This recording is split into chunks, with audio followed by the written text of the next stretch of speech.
Hi guys, in this video I'm going to be showing you how to add a bio to your Mastodon account. So first we're going to go to our profile by clicking the icon in our bottom right corner. As you can see, we have no bio. We're going to select the settings icon in the top right corner. I'm going to swipe down to account settings, click on continue. When we're here, we're going to click on the three stripes in our top right corner. We're going to select the first option we have here, profile. So here's the display name and here's the bio. So we're going to click on the bio and we're going to write online tutorials exclamation point.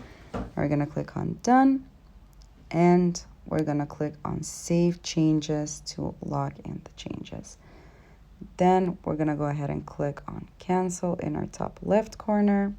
We're going to click on done in our top right corner.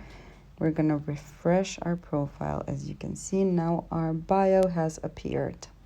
And that's how it's done.